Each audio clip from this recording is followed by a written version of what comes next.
Hello everyone, welcome back to our channel Marathi digital world. मित्रांनो, BSc agri admission 2026 ची registration अखेर सुरू झालेली आहे. महाराष्ट्रातील कृषी व संलग्न पदवी अभ्यासक्रमासाठी आता ऑनलाईन अर्ज भरण्यात येणार आहेत. इच्छुक उमेदवारांनी अधिकृत पोर्टलवरती जाऊन निर्धारित मुदतमध्ये अर्ज करणे आवश्यक आहे. मित्रांनो, आजच्या या व्हिडिओमध्ये आपण रजिस्ट्रेशन कसं करायचंय संपूर्ण प्रोसेस स्टेप बाय स्टेप मी तुम्हाला या व्हिडिओमध्ये दाखवणार आहे. ठीक आहे, आजच्या व्हिडिओमध्ये आपण काय काय बघणार आहोत. नवीन रजिस्ट्रेशन कसं करायचंय, लॉग इन कसं करायचंय, ऍप्लिकेशन फॉर्म कसा भरायचा, डॉक्युमेंट कसे अपलोड करायचे, ऍप्लिकेशन फी कशी भरायची आहे आणि फॉर्म सबमिट करून त्याची प्रिंट कशी काढायची आहे, अशा पद्धतीची सगळी इन्फॉर्मेशन आजच्या या व्हिडिओमध्ये आपण बघणार आहोत. मित्रांनो, व्हिडिओला न स्किप करता संपूर्ण बघा, जेणेकरून सर्व डिटेल तुम्हाला व्यवस्थित समजतील. आणि जर तुम्ही चॅनलवरती फर्स्ट टाइम व्हिजिट करत असाल, नक्की चॅनलला सबस्क्राइब करून बेल आयकॉनला प्रेस करा, म्हणजे भविष्यात येणाऱ्या अशाच नवनवीन व्हिडिओचे नोटिफिकेशन तुमच्यापर्यंत पोहोचत राहतील जसंही मी व्हिडिओ अपलोड करेल. So without wasting our time, let get started.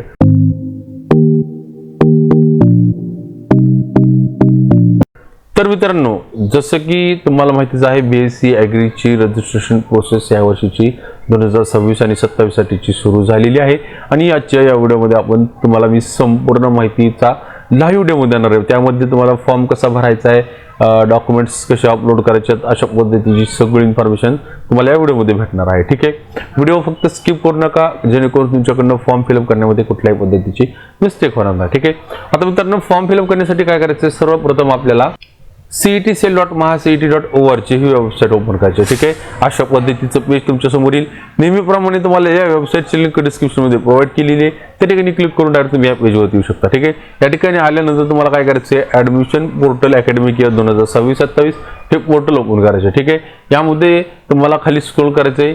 सगळ्यात शेवटी या ठिकाणी ॲग्रिकल्चर एज्युकेशनमध्ये तुम्ही बघू शकता, ॲग्रिकल्चरच्या रिलेटेड असणारे सगळे कोर्सेससाठी या ठिकाणी जी लिंक आहे ती लाईव्ह करण्यात आलेली. ठीक आहे, यामध्ये BSc फिशरी असेल, BSc ॲग्रिकल्चर असेल, BSc horticulture, BSc community science असेल, BSc ॲग्रिकल्चर मॅनेजमेंट असेल, त्यानंतर BSc फॉरेस्ट्री, त्यानंतर या ठिकाणी B Tech agriculture engineering, B Tech food technology आणि बीटेक बायोटेक्नॉलॉजी, अशा पद्धतीची सगळ्याकरिता या ठिकाणी फॉर्म फिलअप करण्यासाठी सुरू झालेला आहे. ठीक आहे, सिंपली आपल्याला यावरती क्लिक करायचं. ठीक आहे, आता मित्रांनो, सर्वात अगोदर आपल्याला या ठिकाणी इम्पॉर्टंट डेट्स बघूयात. तर इम्पॉर्टंट डेट बघणं का महत्त्वाचं आहे की तुम्हाला माहित असणं गरजेचं आहे की कोणत्या तारखेपर्यंत कोणत्या गोष्टी या ठिकाणी कराव्या लागतील. ठीक आहे, तर यासाठी तुम्हाला इम्पॉर्टंट डेट बघणं एकदम महत्त्वाचं आहे. ठीक आहे, तर फॉर्म फिलअप करण्यासाठी 10 तारखेपासून सुरू झालेलं याची शेवटची तारीख असणार आहे 25/7/2026. ठीक आहे, 25 जुलै 2026 पर्यंत तुम्ही फॉर्म जे आहे ते भरू शकणार आहात. ठीक आहे, ठीक आहे मित्रांनो, रजिस्ट्रेशन शेड्यूलमध्ये फक्त आतापर्यंत शेवटच्या तारखेपर्यंत या ठिकाणी शेड्यूल आलेला आहे. जसे अपडेटेड शेड्यूल येईल, म्हणजेच या ठिकाणी ऑप्शन फॉर्म कधी भरायचे आहेत, मेरिट लिस्ट कधी लागतील, अशा पद्धतीने सगळा शेड्यूल ज्यावेळेस येईल त्यावेळेस नक्की तुम्हाला त्याच्या रिलेटेड अपडेट नक्की प्रोव्हाइड करेल. ठीक आहे, आता सगळ्यात महत्त्वाचं या ठिकाणी डॉक्युमेंट लिस्ट. ठीक आहे, डॉक्युमेंट लिस्टमध्ये काय काय डॉक्युमेंट लागतील या ठिकाणी डॉक्युमेंट लिस्ट प्रोव्हाइड केलेली आहे. ठीक आहे, तर यामध्ये तुम्हाला ही डॉक्युमेंटची लिस्ट दिलेली, याची लिंक मी तुम्हाला डिस्क्रिप्शनमध्ये अवेलेबल केलेली आहे. ठीक आहे, तर आता या ठिकाणी डायरेक्ट आपण फॉर्म कसा भरायचा याच्याकडे लक्ष देऊया. ठीक आहे, आता फॉर्म फिलअप करण्यासाठी तुम्हाला काय करायचं आहे, सर्वात अगोदर लॉग इन रजिस्ट्रेशन हे ऑप्शन दिलेलं आहे. सिंपली यावरती क्लिक करायचं आहे.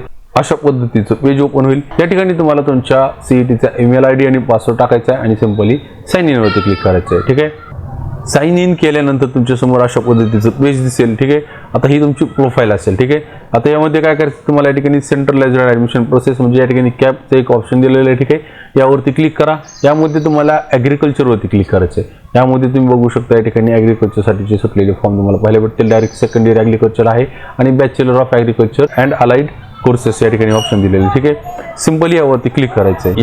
यावरती क्लिक केल्यानंतर तुमच्या समोर अशा पद्धतीचं इन्फॉर्मेशन प्रोव्हाइड होईल. ठीक आहे, तुमचं नाव ॲज पर CET या ठिकाणी आलेलं असेल. ठीक आहे, त्यानंतर या ठिकाणी तुम्हाला विचारलं जातं की या ठिकाणी एंट्रन्स एक्झामचा टाईप निवडा. ठीक आहे, आता आपण या ठिकाणी CET वरती क्लिक करायचं आहे. त्यामध्ये तुम्ही कोणता ग्रुप दिलेला आहे, PCB PCM का दोन्ही दिलेले आहेत ते तुम्हाला चूज करायचं आहे. ठीक आहे, त्यानंतर या ठिकाणी PCMचा मी आता या ठिकाणी PCM चूज केलेला आहे. ठीक आहे, ह्या विद्यार्थ्याचं फक्त PCM आहे.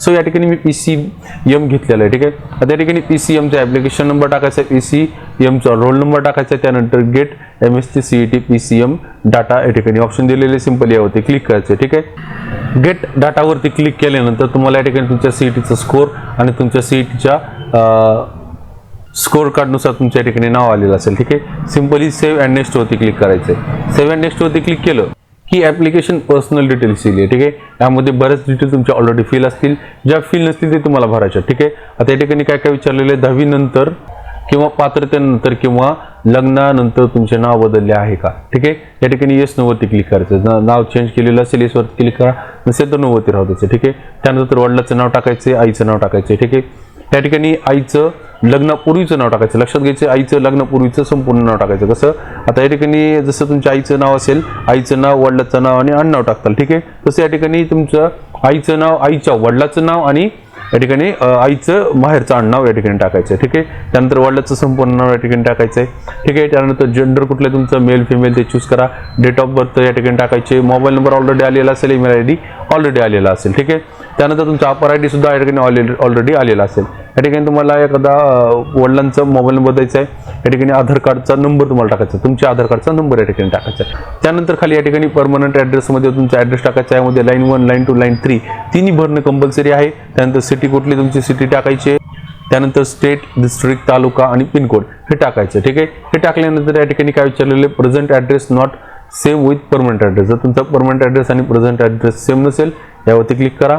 खाली ॲड्रेस टाकायचं. सेम असेल तर तुम्हाला काही करायचं नाही, डायरेक्ट या ठिकाणी सेव्ह अँड नेक्स्ट वरती क्लिक करायचं. ठीक आहे, सेव्ह अँड नेक्स्ट वरती क्लिक केलं की आपण या ठिकाणी रिझर्वेशन डिटेल्सच्या पेजवरती आलं. ठीक आहे, या ठिकाणी आपल्याला आरक्षणच्या पेजवरती आपलं आरक्षण कोणते म्हणजे आपलं रिझर्वेशन कोणते ते आपल्याला फिलअप करायचं आहे. ठीक आहे, आता लक्षात घ्या, सर्वात अगोदर या ठिकाणी तुम्हाला डोमिसाईल कुठले ते चूज करायचे आहे. ठीक आहे, तर या ठिकाणी काय विचारलेलं आहे आपल्याला, उमेदवार हा महाराष्ट्राचा आदिवासी आहे का, म्हणजे तुम्ही महाराष्ट्राचे डोमिसाईल आहात का, येस वरती क्लिक करायचं आहे. त्यानंतर कॅटेगरी ऑफ कॅन्डिडेट, या ठिकाणी तुमची कॅटेगरी कोणती आहे, यामध्ये open, SC, ST, VGNT, NT, BCD, त्यानंतर SBC, OBC, EWS आणि SCBC एवढे ऑप्शन दिलेले आहे. ठीक आहे, आता या विद्यार्थ्याची SC कॅटेगरी मी या ठिकाणी SC चूज केलेलं आहे. ठीक आहे, त्यानंतर सब कॅटेगरी ऑफ कॅन्डिडेट म्हणजे या ठिकाणी उप कॅटेगरी कोणती आहे, म्हणजे तुमची जात कोणती, जात या ठिकाणी तुम्हाला निवडायची. ठीक आहे, खाली दिलेल्या लिस्टमध्ये तुमची जी जात असेल ती तुम्हाला जात या ठिकाणी चूज करायची. आता या ठिकाणी काय विचारलेले, अदर रिझर्वेशनमध्ये जर तुमचे वडील जर तुमचे फ्रीडम फायटर असतील, डिफेन्स पर्सन असतील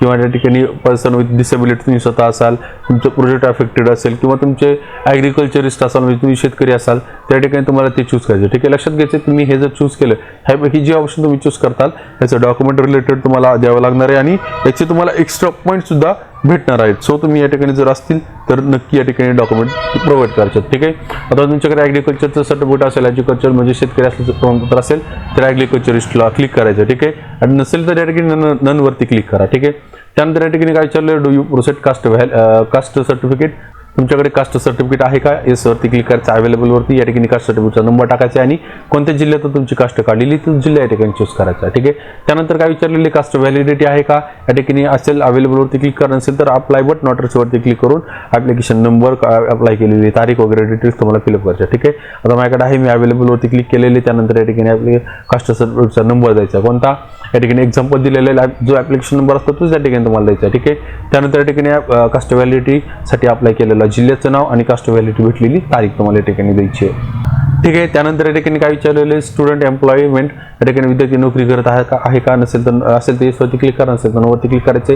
त्यानंतर या ठिकाणी विद्यार्थी जम्मू काश्मीरच्या सीमेवरून स्थलांतरित केलेला आहे का, येसवरती असेल तर येसवरती क्लिक करा, नसेल तर नोवरती क्लिक करायचं आहे. ठीक आहे, आता या ठिकाणी अपेंडिक्स H म्हणजे स्वच्छतेच्या सवयीबद्दलचं परिशिष्ट H आहे, त्याला येस असणार आहे, येसच राहू द्यायचं आहे. ठीक आहे, या ठिकाणी अपेंडिक्स F एक असणार आहे, म्हणजे मूळ दस्तावेजच्या संबंधित स्पष्टीकरण देण्याचं एक परिशिष्ट F दिलेलं आहे, त्याला पण येस करायचं आहे. ठीक आहे, या ठिकाणी काय विचारलेलं आहे, do you want to claim a logistic minority quota, या ठिकाणी जर तुम्हाला अल्पसंख्याक कोट्याचा दावा करायचा असेल तर येस वरती क्लिक करा, नसेल तर नोवरती क्लिक राहू द्यायचं. ठीक आहे, त्यानंतर सेव्ह अँड नेक्स्ट वरती सिंपली क्लिक करायचं आहे. सेव्ह अँड नेक्स्ट वरती क्लिक केलं की आपण या ठिकाणी क्वालिफिकेशन डिटेल्स पेजवरती आल्या. या ठिकाणी आपल्याला क्वालिफिकेशन इन्फॉर्मेशन जी आहे ती फिल करायची आहे. ठीक आहे, सर्वात प्रथम या ठिकाणी आपल्याला 10वीची डिटेल्स द्यायची आहे. त्यामध्ये तुम्हाला 10वीचा बोर्ड कुठला होता तो बोर्ड द्यायचा, तुमचा जो बोर्ड असेल तो बोर्ड द्या. 10वीचे पर्सेंटेज किती तुम्हाला या ठिकाणी टक्केवारी टाकायची, लक्षात घ्या पर्सेंटेज टाकायचे. ठीक आहे, त्यानंतर 10वी उत्तीर्ण झालेलं स्टेट घ्यायचं आहे, तुमचा 10वी उत्तीर्ण झालेला जिल्हा आणि तालुका तुम्हाला निवडायचा आहे. ठीक आहे, ह्या गोष्टी फिलअप केल्या. खाली स्क्रोल करा. या ठिकाणी आपल्याला 12वीची इन्फॉर्मेशन फिलअप करायची. ठीक आहे, सर्वात अगोदर या ठिकाणी तुमच्या 12च्या मार्कशीटनुसार तुमचं संपूर्ण नाव या ठिकाणी येईल. ठीक आहे, आता ज्या विद्यार्थ्याचा डिप्लोमा झालेला त्यांनी डिप्लोमाच्या मार्कशीटनुसार त्यांचं नाव या ठिकाणी टाकायचं. ठीक आहे, आता या ठिकाणी तुमच्या डिप्लोमाचं किंवा तुमच्या 12वीचं कॉलेजचं नाव तुम्हाला या ठिकाणी टाकायचं, कॉलेजचा ॲड्रेस टाकायचा, कॉलेजचा पिनकोड टाकायचा. लक्षात घ्या, या ठिकाणी तुमच्या 12वीचं किंवा तुमच्या डिप्लोमाचं कॉलेजचं नाव आणि पिनकोड द्यायचं. ठीक आहे, आणि ॲड्रेस वगैरे द्यायचं. ठीक आहे, त्यानंतर खाली स्क्रोल करायचं. या ठिकाणी तुमच्या 10वी या ठिकाणी तुमचं 12वी किंवा डिप्लोमा पास आउट झालेलं स्टेट, म्हणजे तुम्ही कुठल्या स्टेटमधून पास आउट केलेला ते या ठिकाणी स्टेट निवडायचं आहे. त्यानंतर तुमचा जिल्हा कुठला आहे, कुठल्या जिल्ह्यातून तुम्ही डिप्लोमा किंवा 12वी केलेली तो जिल्हा निवडायचा आहे, तालुका निवडायचा आहे. ठीक आहे, त्यानंतर या ठिकाणी तुमच्या युनिव्हर्सिटी या ठिकाणी ऑटोमॅटिक येईल. ठीक आहे, आता तुमच्या जिल्ह्यानुसार तुमची युनिव्हर्सिटी जी आहे ती ऑटोमॅटिक या ठिकाणी प्रोव्हाइड केली जाईल. त्यानंतर तुम्हाला या ठिकाणी तुमची फॅकल्टी कोणती आहे ते निवडायची. या ठिकाणी सायन्स घ्यायचं आहे. ठीक आहे, त्यानंतर तुमच्या 12वीचा बोर्ड कुठला आहे, तो बोर्ड या ठिकाणी तुम्हाला निवडायचा आहे. ठीक आहे, त्यानंतर तुमच्या 12वीचा सीट नंबर, त्यानंतर 12वी कोणत्या महिन्यामध्ये तुम्ही पास आउट झालेला तो महिना या ठिकाणी चूज करायचा आहे. 12वीचं पासिंग इयर या ठिकाणी चूज करायचं आहे. ठीक आहे, त्यानंतर तुम्ही 12वी किंवा डिप्लोमा किती वेळा दिलेला आहे त्याचा अटेम्प्ट या ठिकाणी तुम्हाला द्यायचा आहे. ठीक आहे, त्यानंतर तुम्हाला या ठिकाणी गेट HSC डिटेल्स वरती सिंपली क्लिक करायचं आहे. ठीक आहे, गेट HSC डिटेल्स वरती क्लिक केलं की तुमची जी खालची डिटेल्स आहे ती ऑटोमॅटिक सगळी इन्फॉर्मेशन येईल. यामध्ये तुमचे मार्क्स, तुमचं नाव वगैरे सगळे इन्फॉर्मेशन, तुमचे सब्जेक्ट कोणते होते अशा पद्धतीची संपूर्ण माहिती या ठिकाणी ऑटोमॅटिक येईल. ठीक आहे, त्यानंतर तुम्हाला काय करायचं आहे, सेव्ह अँड नेक्स्ट वरती क्लिक करायचं आहे. ठीक आहे, सेव्ह अँड नेक्स्ट वरती क्लिक केलं की तुम्ही या ठिकाणी वेटेजेसच्या पेजवरती याल. आता लक्षात घ्यायचंय, या ठिकाणी तुम्ही जे डॉक्युमेंट सिलेक्ट करताल त्याचे तुम्हाला एक्स्ट्रा पॉईंट्स मिळणार आहेत. सो तुमच्याकडे जर डॉक्युमेंट असतील तर 100% तुम्ही ते डॉक्युमेंट्स या ठिकाणी द्यायचे. ठीक आहे, आता या ठिकाणी मॅक्झिमम वेटेजेस किती असणार आहे, त्या वरच्या ग्रुपमध्ये तुम्हाला मॅक्झिमम 12 वेटेजेस भेटतील. ठीक आहे, खालच्या ग्रुपमध्ये सुद्धा तसंच या ठिकाणी 2 पॉईंट भेटतील. त्यानंतर ह्या खालच्या ग्रुपमध्ये 2 पॉईंट, या खालच्या ग्रुपमध्ये 10 पॉईंट, 3 पॉईंट, 2 पॉईंट असे तुम्हाला वेटेजेस दिलेले. तुम्ही या ठिकाणी हायेस्ट 20 पॉईंट जे आहेत ते एक्स्ट्रा घेऊ शकता. किती? 20 पॉईंट तुम्हाला एक्स्ट्रा भेटणार आहेत. सो तुमच्याकडे जे जे डॉक्युमेंट्स असतील ते तुम्ही नक्की या ठिकाणी येस वरती क्लिक करायचं. ठीक आहे, आता 7/12 असेल त्याला क्लिक करा. 7/12 या ठिकाणी तुमचं 7/12 कोणाचं नाव आहे त्या व्यक्तीचं नाव, आणि तुमच्याकडे 7/12 उत्तरा महाराष्ट्रातला आहे का, येस वरती क्लिक करायचं. त्यानंतर या ठिकाणी तुमच्या 7/12चा UL पिन जो आहे तो पिन आहे का नाही विचारला जातो. जर असेल त्याच्यावरती क्लिक करून तो पिन टाकून तुमचा गेट डॉक्युमेंट वरती क्लिक करायचं. तसं वरती क्लिक करायचं, तुम्ही पुढे डॉक्युमेंट अपलोड करू शकता. ठीक आहे, त्यानंतर NCCB असं काही सर्टिफिकेट असेल तर ते तुम्ही देऊ शकता, त्याचे 2 पॉईंट भेटतील. त्यानंतर या ठिकाणी तुमच्याकडे स्पोर्ट्स सर्टिफिकेट असेल त्याला 2 पॉईंट आहेत. ठीक आहे, त्यानंतर या ठिकाणी तुमचं ॲग्री डिप्लोमाचं जर सर्टिफिकेट असेल तर त्याचे 10 पॉईंट्स आहेत. ठीक आहे, त्यानंतर तुमचे आईवडील जर कृषी विद्यापीठामध्ये नोकरीला असतील तर त्याचे 3 पॉईंट तुम्हाला मिळतात. ठीक आहे, त्याच्या रिलेटेड तुम्हाला डॉक्युमेंट द्यावं लागतील. त्यानंतर या ठिकाणी वादविवाद, निबंध किंवा वक्तृत्व स्पर्धेचं जर राज्यस्तरावरती तुमच्याकडे प्रमाणपत्र असेल तर त्याचे सुद्धा 2 पॉईंट तुम्हाला मिळतात. ठीक आहे, ह्या सगळ्या गोष्टी तुम्हाला चूज करायच्या. त्यानंतर तुम्हाला सेव्ह अँड नेक्स्ट वरती सिंपली क्लिक करायचं. ठीक आहे, सेव्ह अँड नेक्स्ट वरती क्लिक केलं की आपण या ठिकाणी डॉक्युमेंट्स अपलोडच्या पेजवरती या. ठीक आहे, आता या ठिकाणी लक्षात घ्यायचं आहे, तुम्ही फोटो आणि सही जी आहे ती PNG फॉर्मॅटमध्ये देऊ शकता. ठीक आहे, आणि बाकीचे सगळे डॉक्युमेंट जे आहेत ते तुम्हाला PDF फॉर्मॅटमध्ये द्यावं लागणार आहेत. ठीक आहे, त्या ठिकाणी अगोदर तुमचा फोटो आणि सिग्नेचर अपलोड करायचे. त्यानंतर या ठिकाणी डोमिसाईल तुम्हाला कंपल्सरी राहील. 10वीची मार्कशीट, 12वीची मार्कशीट हे कंपल्सरी राहणार आहे. ठीक आहे, हे ठिकाणी अपलोड करा. त्यानंतर तुमचं स्कूल लिव्हिंग सर्टिफिकेट म्हणजे TC काही ठिकाणी म्हटलं जातं, ट्रान्सफर सर्टिफिकेट, ते या ठिकाणी अपलोड करायचं आहे. त्यानंतर 10वीची मार्कशीट तर तुम्हाला सांगितलेलीच आहे.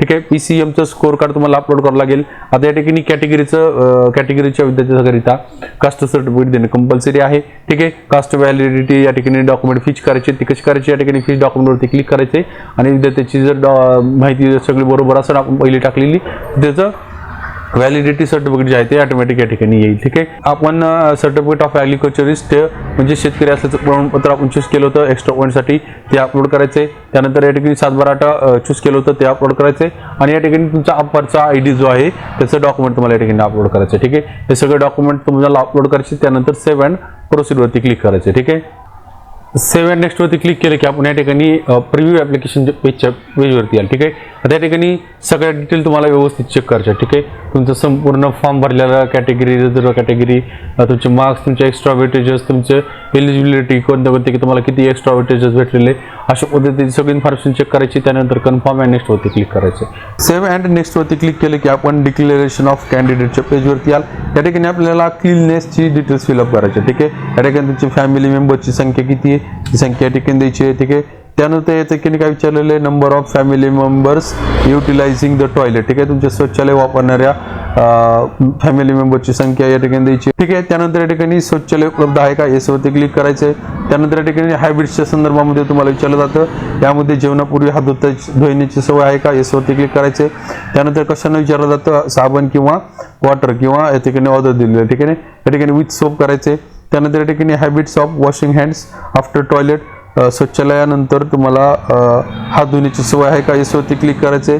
त्यानंतर कशाने धुवायचे, तर या ठिकाणी सोप किंवा वॉटर या दोन्हीपैकी एक ऑप्शन द्यायचं आहे. ठीक आहे, आता हे थोडंसं मजेदार आहे, पण हे तुम्हाला द्यावं लागणार आहे. ठीक आहे, ह्या गोष्टी तुम्हाला देणं बंधनकारक आहे. ठीक आहे, त्यानंतर या ठिकाणी डिक्लेरेशन दिलेलं आहे, सगळ्या डिक्लेरेशनला या ठिकाणी ऍक्सेप्ट करायचे. त्यानंतर सेव्ह अँड नेक्स्ट वरती क्लिक करायचे. ठीक आहे, त्यानंतर अशा पद्धतीचा एक पॉपअप येईल.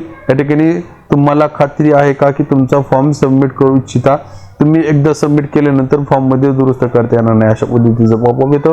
सिंपली येस वरती क्लिक करायचं. ठीक आहे, तुमच्या संपूर्ण स्टेप ज्या आहेत त्या या ठिकाणी कंप्लीट होतील. आता मला हा फॉर्म आताच सबमिट करायचा नाही, की तुमच्या माहितीच तो हा फॉर्म दिलेला आहे. ठीक आहे, आता डिक्लेरेशनची जी स्टेप होती मी तुम्हाला आता दाखवलेली ती तुम्ही सबमिट करायची. त्यानंतर या ठिकाणी सिलेक्ट ॲप्लिकेशन ऑप्शन येतं, यामध्ये तुम्हाला BE-BTech हे सिलेक्ट करायचं आहे. ठीक आहे, त्यानंतर पेमेंटचं जे ऑप्शन येतं त्यामध्ये तुम्ही ऑलरेडी CETला पेमेंट दिलेली आहे, त्यामुळे तुम्हाला पे करायचं नाही. त्या ठिकाणी फक्त नेक्स्ट करून तुम्हाला तुमचा फॉर्म जो आहे तो कंप्लीट करून घ्यायचा. ठीक आहे, अशा पद्धतीने तुमचा फॉर्म जो आहे तुम्ही घर बसल्या इझिली तुम्ही भरू शकता. ठीक आहे, तर मित्रांनो आशा करतो तुम्हाला दिलेली सगळी इन्फॉर्मेशन व्यवस्थित समजली असेल. याच्या रिलेटेड काही डाऊट असतील तुम्ही मला कमेंट सेक्शनमध्ये विचारू शकता. 100% मी तुमच्या कमेंटला रिप्लाय करेल. त्याचबरोबर जर तुम्हाला दिलेली माहिती आवडलेली असेल तर नक्की व्हिडिओला लाईक करा. त्याचबरोबर हा व्हिडिओ तुमच्या मित्रमैत्रिणीपर्यंत नक्की शेअर करा. आणि जर तुम्हाला मित्रांनो BSc ॲग्रीची काउन्सिलिंग घ्यायची असेल तर तुम्ही आपल्या चॅनलची मेंबरशिप घेऊ शकता. मेंबरशिप जॉईन होऊन तुम्हाला त्याच्या काउन्सिलिंगच्या रिलेटेड संपूर्ण गायडन्स दिलं जाईल. ठीक आहे, भेटूया तशाच नवीन नॉलेजेबल व्हिडिओमध्ये. तोपर्यंत जय हिंद, जय महाराष्ट्र.